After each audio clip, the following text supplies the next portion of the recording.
All right, so start off, I'm Joe Hewitt, International Man of Mystery and UX designer, front-end developer for HagTap.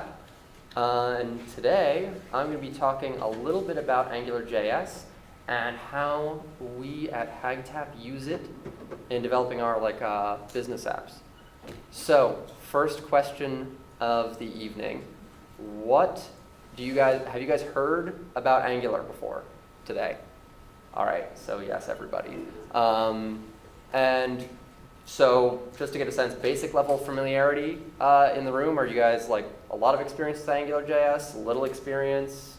So a little experience, raise your hand. A lot of experience, raise your hand. No? Okay. So just to go over it, absolute basics. What AngularJS is it's an MVC framework for JavaScript for building web applications. And if that means nothing to you, congratulations, you are a perfectly normal human being. What that means in English is that Angular is the framework for JavaScript that's designed to make JavaScript behave like native programming when you're using applications through the web. So it makes your website, your web application, behave like it's a program running natively on your machine, whatever that machine is. So now, second thing, HagTap. That's the company I work for, and we're using AngularJS to make a nightlife application. Our goal is to make an app that you can access on your phone from anywhere that'll find you concerts, happy hours, cocktail hours, find you cool places to drink and have a good night out anywhere you are in the world. So that's the big picture final goal. And when we stumbled across Angular, we felt that this was kind of like the best thing for us to do, to use to develop our app.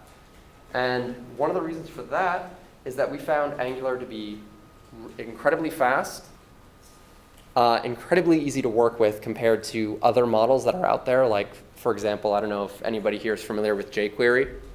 jQuery? Yeah, we don't like that here now. Because Angular makes your life so much easier as compared to jQuery. And I'm going to dive right in and show you a little bit of code if that's not too intimidating. So, all right. So one of the big differences between Angular and jQuery, and kind of my go-to example for how the two are so radically different and how easy it is to work with Angular, is something called ng-repeat. So, it's possible to make the font a little bigger. It might just be me. Oh, are you having a little problem seeing it? All right, hang on. I don't know how to make the font bigger in Notepad++. So, is it you?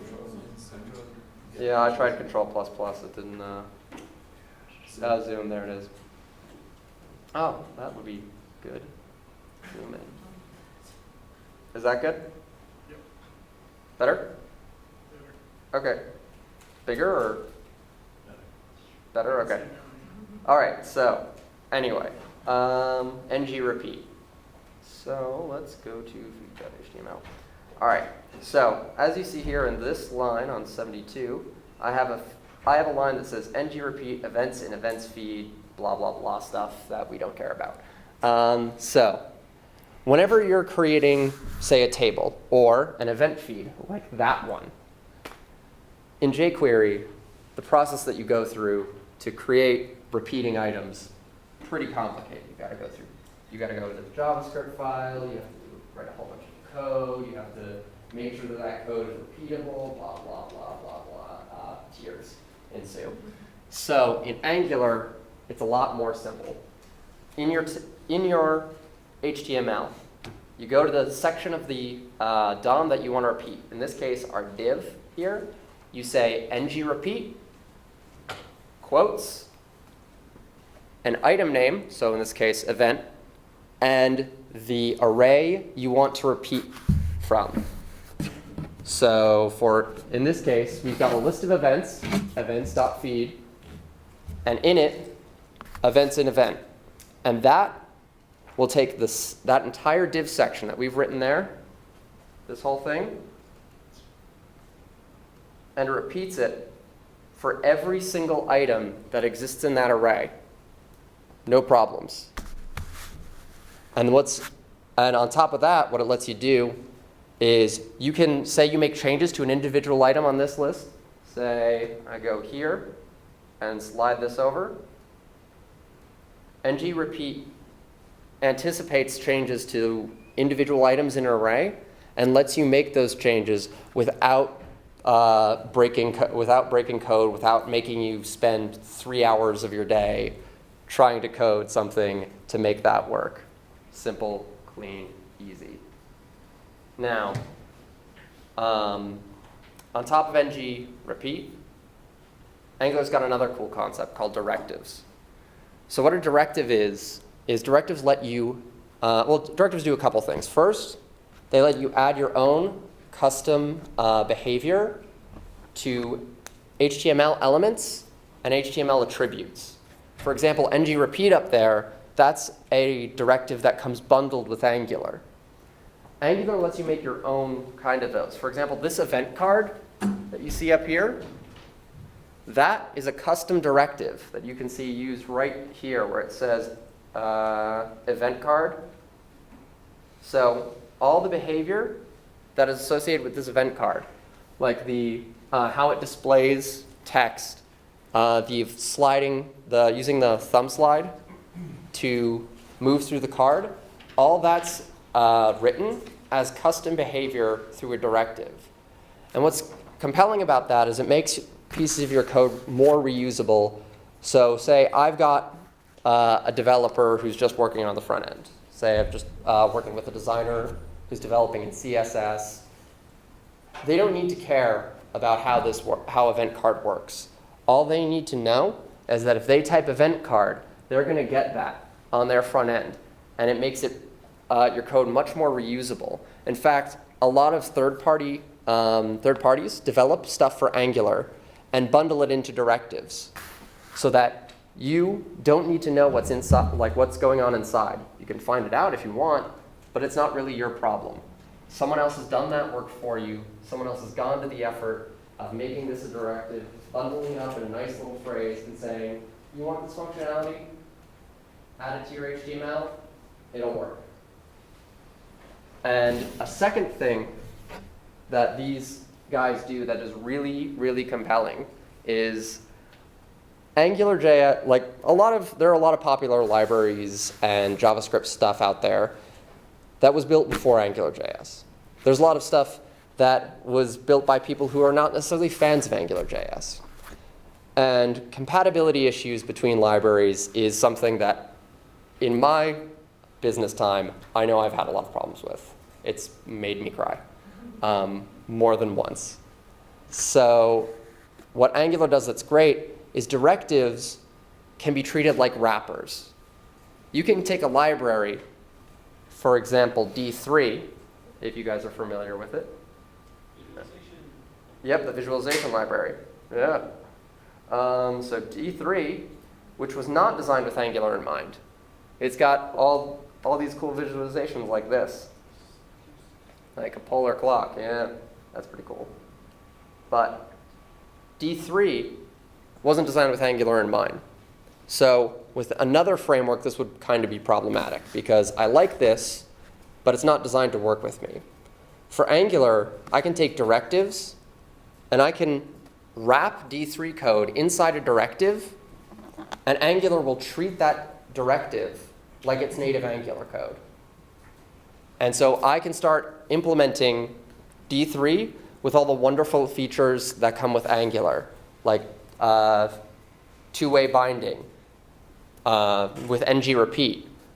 All kinds of things that I can do in Angular are now possible using non-Angular libraries. And to show you an example of that, I've got this little thing open. This on a side note, NG Newsletter, if you guys are looking to learn Angular, is a great tool. So this is D3 as it applies to Angular. So this, I can take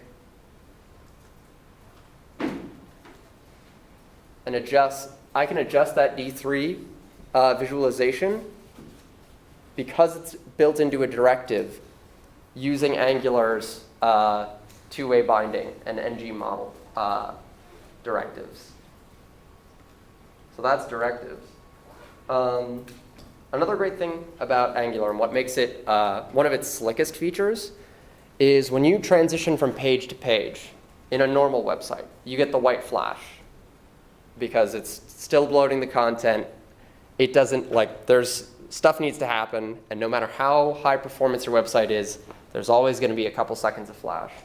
With Angular, because it's treating it like because it's a single page and you're never leaving that page, if I go to a second page in this website,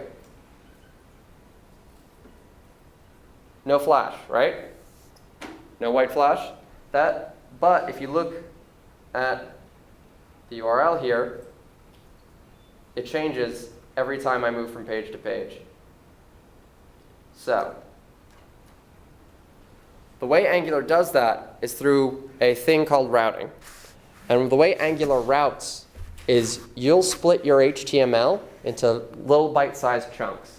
I'll show you some over here. For example, this is our index.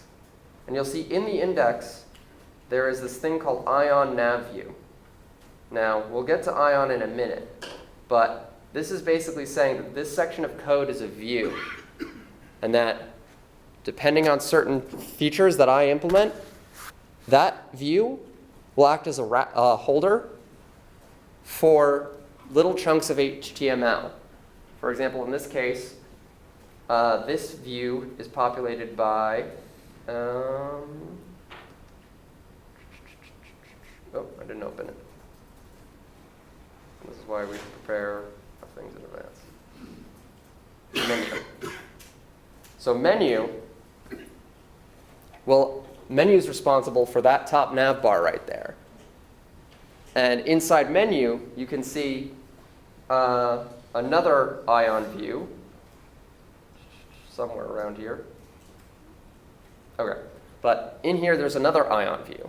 Now, this obviously can get complicated pretty quickly. We haven't even gotten to the main content here, and already we're 3 layers deep.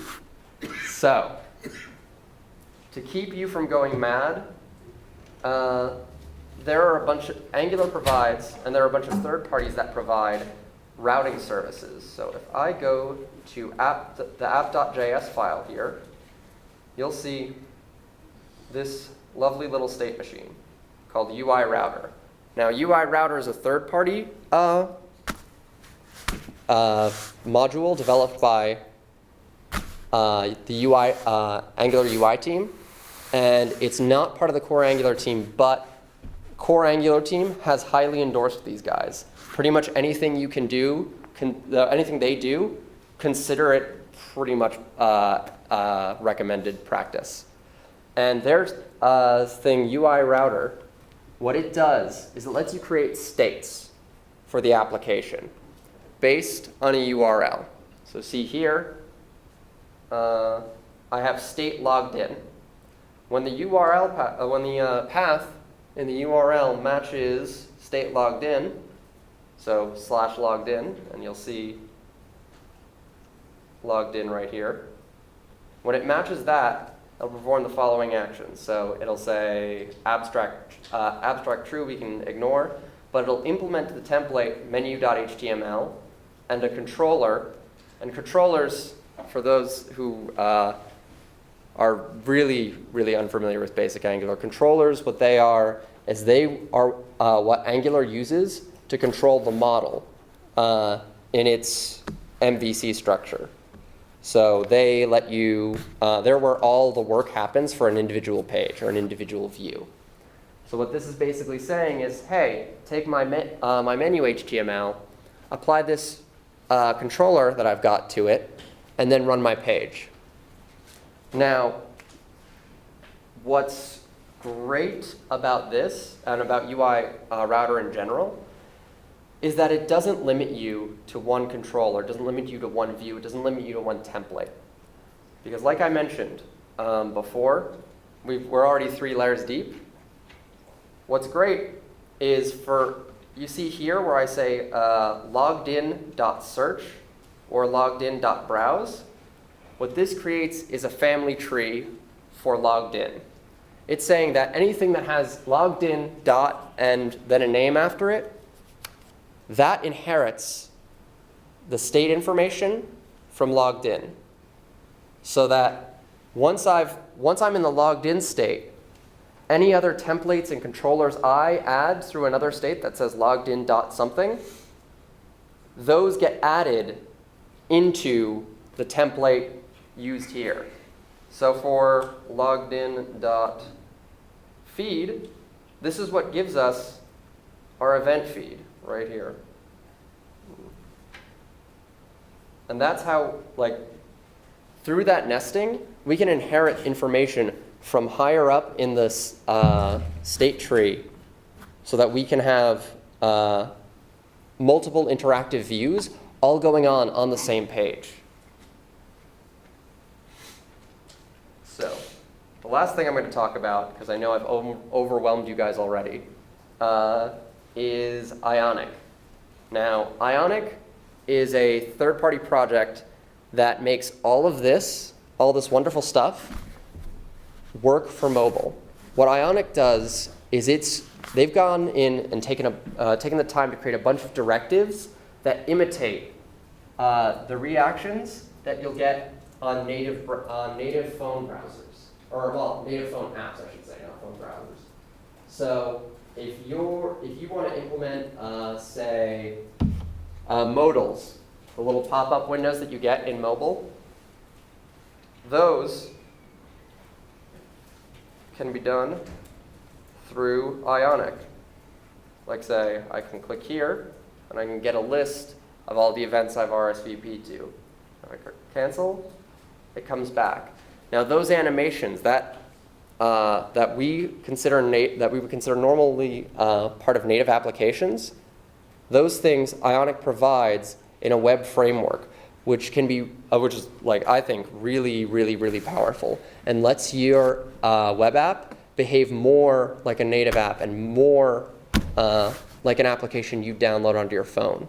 And what Ionic does is the goal it has in mind is to eventually replace native application development.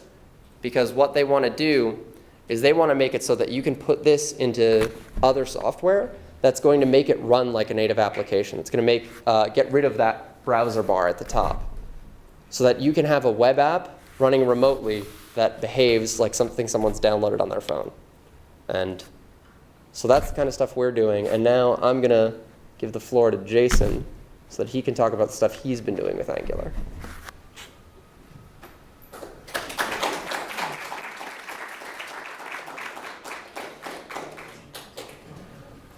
Thanks, Joe. My name's Jason Graves, and I am a senior developer for a company called At Point of Care. We do we're considered a health startup, but we create content for doctors and patients to interact with, and also content for doctors and nurses to obtain CME accreditations. Various things like that.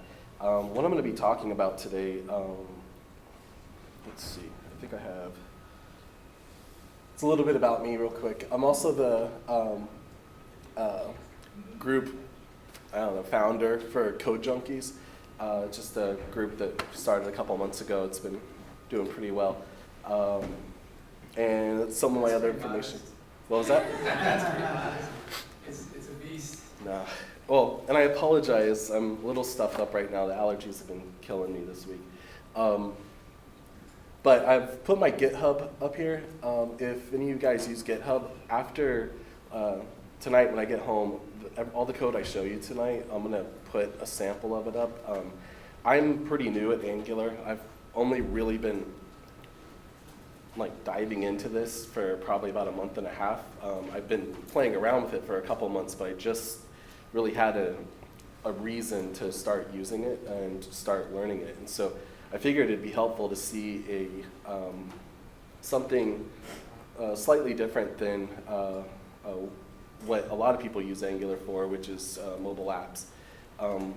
What I started building is a back-end system for our company for just our employees to add new activities to the books that we create, our virtual books. And I figured this would be a good way for me to learn Angular. So the design is just basic Bootstrap. I haven't really done too much with this. It's been more of just a project. But what I wanted to kind of do is just show you what I find pretty remarkable about it, coming from a Cold Fusion background. Real quick, how many people here are PHP developers or familiar with PHP? And Cold Fusion or .NET? Okay. So difference between those languages and say Angular is you can basically, if you create a web service, a RESTful API type service using PHP or .NET or whatever language you're familiar with, Python, you don't really need to have PHP anymore for the front-end development. And that really opens up a lot for you. You can have a working application using just HTML, JavaScript. You can easily load it onto an app and distribute it however you want. You can also easily scale it if you just have a website that's just so popular that you just need to keep adding more. All you have are static HTML, JavaScript, CSS. It's so much easier to scale that, to put it on CDNs and things like that. So that's really what I see what makes Angular such a beast when it comes to this stuff. Anytime that I can create an application and not have to worry about every time it gets too big for the server, I have to go and install PHP. I have to install all the other things too. I don't know. I was a hardcore Cold Fusion developer for a long time, and then I started moving into this, and I don't know what I was thinking all those years because it just makes so much more sense. So with that said, I'm going to just show you a real small sample of what I've started over the last couple of weeks and what I've learned.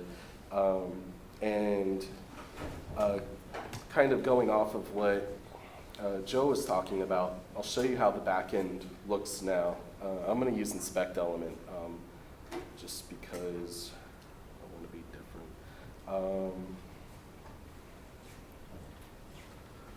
Can you guys read that? Is it too small? Better?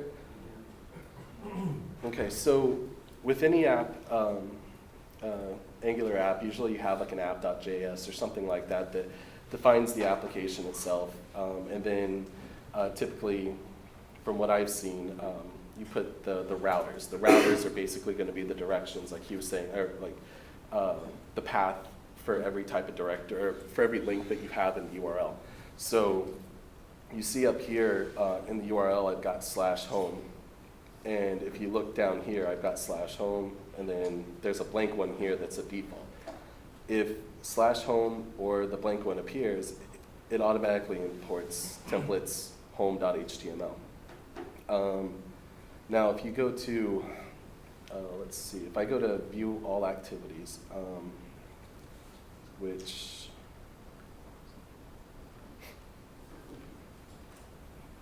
shows this screen. What it's doing is it's going out, it's loading the activity list right here.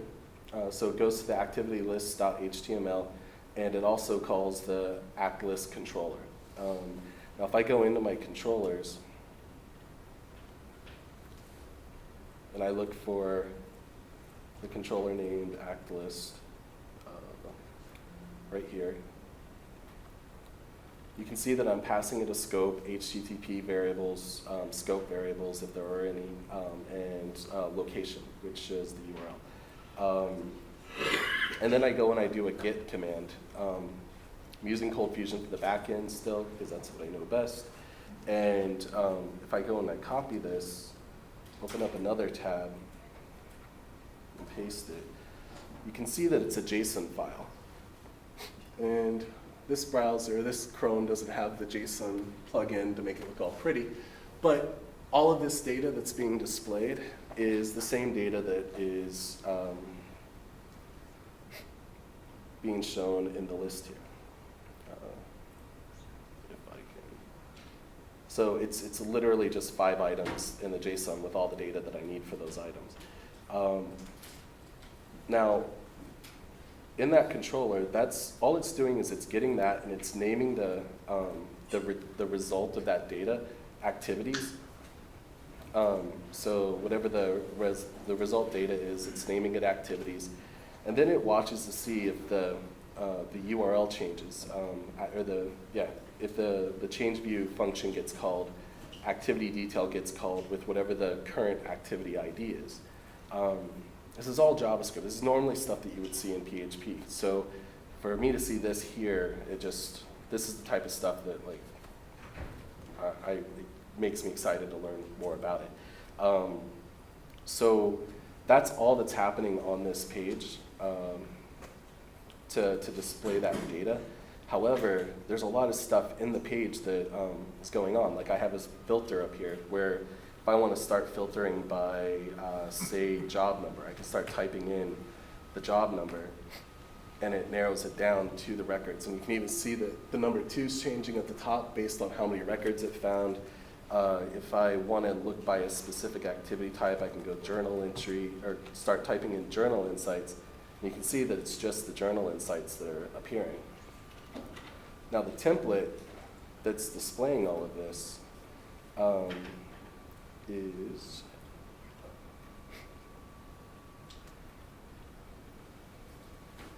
looks like this. And is that code big enough? Yeah.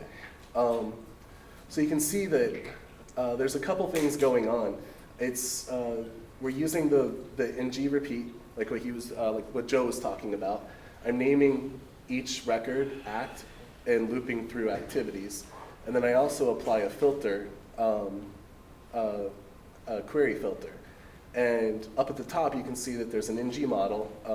My understanding on models, which I'm new, so I consider a model data. Controller is the functions and the listeners that are on the page, and the views are either the templates or just the whole page as a whole is the view. So the model, ng model query, it's watching, let's see.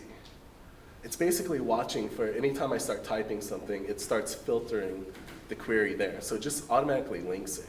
And then in addition to that, there's another little function up here at the top that is doing filter query dot length. And so it watches to see what the results are, and it automatically puts the length. Now, in PHP or any of the other ones, I mean, these are all common functions, but you would need one of those up until recently to do stuff like this. I mean, you could do it in JavaScript, or you'd have to write everything out more. Angular makes it where it's inline, and it's just so much simple, or so much easier to do. So that's the process. If I go in and I actually click an activity, I went and, again, it's not pretty or anything, but I have tabs here so that I can see all the activity details. This activity has audio clips, a description, and also shows the faculty members. And this is just to show it, but then also there's an edit. If they do the edit tab, it's the same data, but now they can edit it. They can upload new audio, which I don't have working yet, so I'm not going to demo the actual uploading. And then I'll have it set up here so they can edit, add new faculty, add new audio, all of that stuff.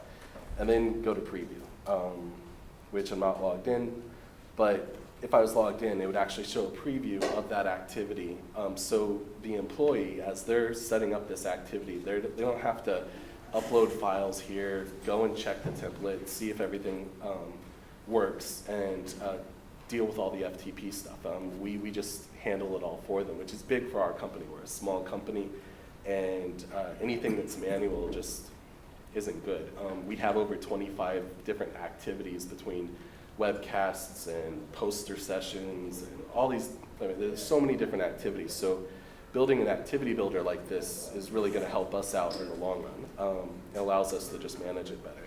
But being able to do what I've done in the last like week and a half without really knowing much about Angular, what I plan on doing is just kind of giving this code out on my GitHub, just to give you guys a base.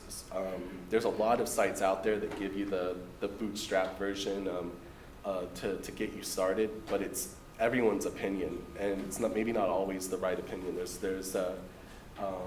various includes that they bring into it, or what are they called, dependencies, that they'll include that you may not need.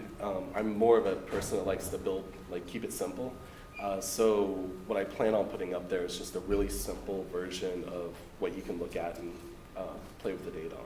So, but that's my small little business app using Angular.